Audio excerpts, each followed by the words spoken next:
First of all, I want to apologize about the lack of reviews of Marvel series. Hasn't been on the internet for the past couple of weeks. So I'm recording this and recording the rest of Marvel films. So that will be Civil War and Ant-Man as well. This is the 11th Marvel film and it was the most expensive Marvel film to date with 316 million and it was able to gross 1.405 billion worldwide. This film, Age of Ultron, the second Avengers film, twice action, twice amount of characters, and twice humor. It's a very good Marvel film, but it has a couple of issues. The major issue to me is the villain and the humor, but I'll get back to that when I give an analysis. This movie follows up after the events of Winter Soldier and it plays up to Tony Stark's PTSD. And the reason why I say why, because, well, after Captain America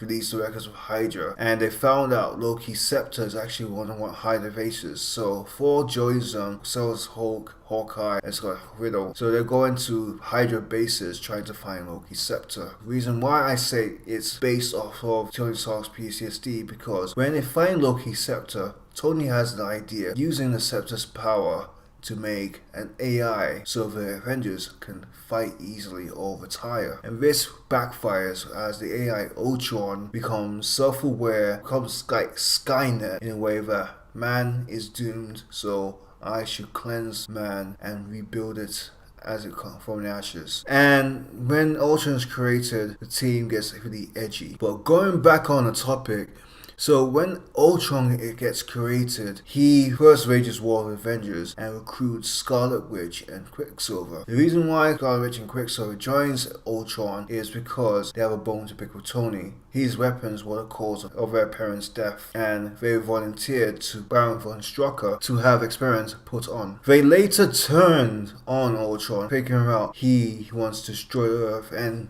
them being human, they will die as well. And later join the Avengers. Ultron builds a suit with his image and vision and places the Infinity Stone for Mind Gems into Vision and tries to put his consciousness into it. But he was stopped by Captain America, Black Widow, and Hawkeye. He captures Black Widow in the process. And in Sokovia, you see them, all the Avengers gathering up. And when Vigilant was born, he actually was on the side of the Avengers. Whereas Ultron lifts the city of Sokovia up to make an asteroid and put it back down to Earth to wipe out Earth. The movie is actually really good. The action is amazing, especially the combos between characters, Captain America and Thor. I like how they use Captain America's shield along with Thor's hammer to beat over opponents. The chemistry is strong as ever. You can really see it amongst the cast, and you see how cast with each other well. Wanda and Pietro were good additions to the film. They fit the story really well. You understand the motivations of joining Ultron, and you understand the motivations joining the Avengers, because it wasn't like a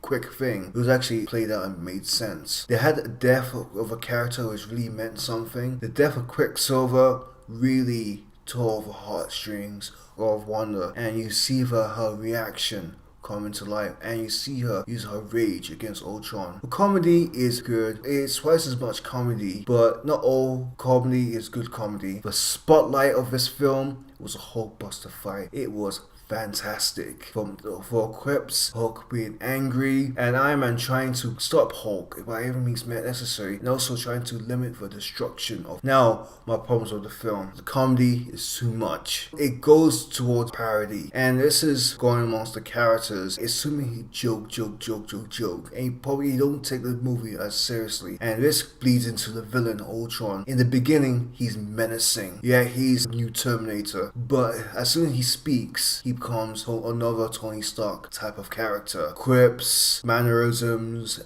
all for above. It's a shame because the voice of Ultron, James Spader, is fantastic. And when you see the trailers, he looks like he's going to wreck shop. But as soon as he opens his mouth, he's another Tony Stark. You have a guy with a powerful voice as a robot. And let me give you an example. Arnold Schwarzenegger as a Terminator. He doesn't say much, but when he says something's powerful or he does something that is really threatening. First Terminator film, and this is why Arnold the Terminator was one of the greatest villains. You have Ultron, you have the premise of the Terminator. You have him being Skynet. You can make him really menacing.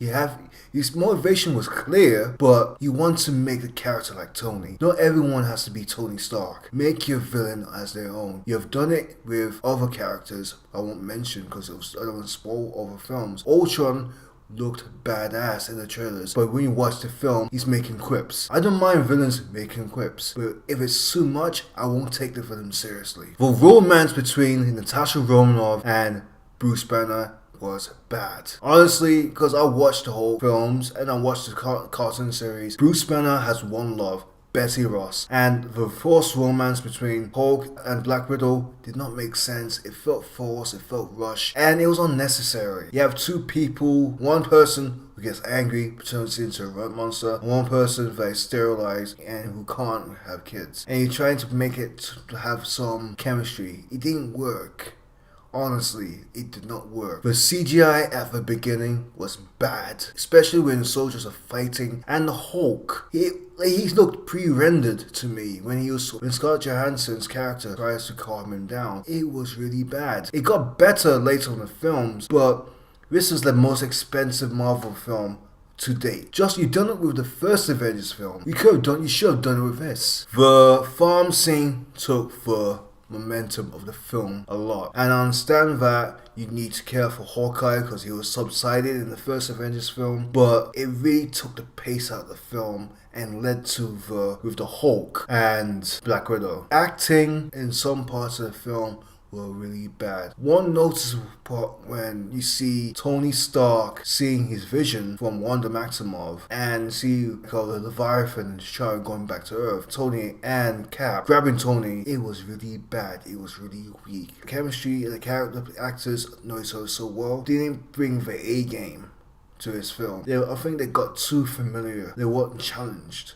And these are good actors, and you see them in later films. That's my really personal problem and gripe with this film. Overall, this film is another solid Marvel film. It's better than Avengers in some aspects, but as a complete story, Avengers is 10 times better. But it's not like a waste of time. There were problems in pacing, and there were problems with, I think Joss Whedon was near dead when he made this film. But overall, I watched this film twice in the cinema. I enjoyed the film, but I see the problems watching it in the film again. When I watch the other Marvel films, especially Captain America Civil War, it's night and day with the cast and characters. It's much better for me. But this film is still solid. I give it a 7.4. It's good film, not as good as Avenger, but it's on its own. It's a really good film. It does set up other films quite well. Well guys, this is Jeremiah. Click like and subscribe. This is the Marvel series. I'll get on track with other films and I'll release them on my social media. You'll know about my social media. Click like and subscribe. This is Jeremiah. Peace.